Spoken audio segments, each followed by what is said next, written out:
So why don't we bring in, we have Barry Loudermilk with us. He is the Georgia congressman, frequent guest on the program.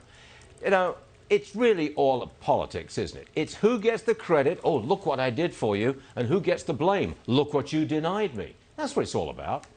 It's exactly what it's all about, Stuart. I mean, if you look at what Nancy Pelosi said just earlier this week, her number one priority is to defeat Donald Trump. It's imperative that we get a new president, is what she told C-SPAN. That is what her priority is. The last thing in the world that she wants is a Rose Garden signing ceremony just days before the election where Donald Trump is doing another stimulus package.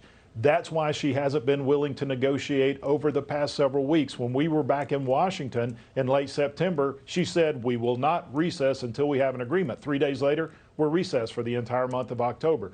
She does not want a stimulus package and will sacrifice the country for it. The only reason she's talking right now is because the poll came out last week that said the majority of Americans blame her and House Democrats for the reason we don't have a stimulus package, which is true.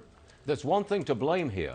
If we don't get a deal, if Speaker Pelosi doesn't come up with a deal, it's because there is no deal on bailing out badly run Democrat states. That's what it's all about. That is a must-have for the Democrats.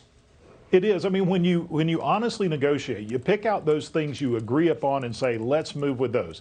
Over in the Senate, they tried to bring up two targeted bills that the Democrats have shut down. One would reopen PPP. There's $138 billion in PPP unspent that we need to reopen the program. We need to rework the program slightly to make it where some businesses that need it the most can get a second line of loans.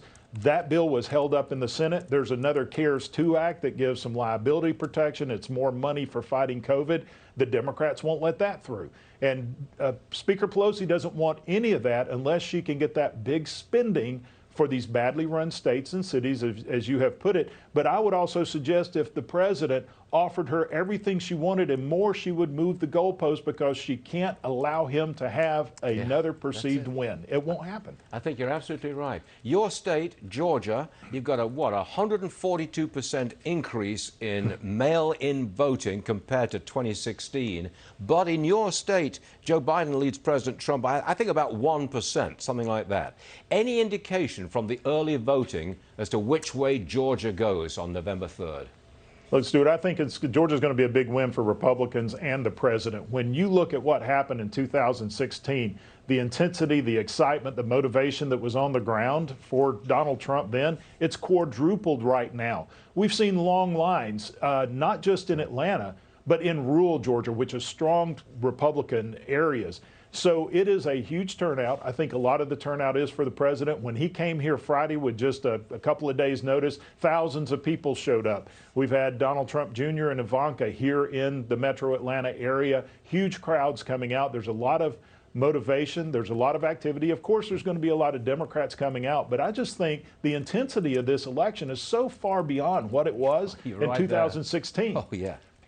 You're absolutely right there, Congressman. I'm sorry I got to run, but thanks for joining us, Barry. We'll see you again real soon. Right. Thank you, Thank sir. you, Stuart.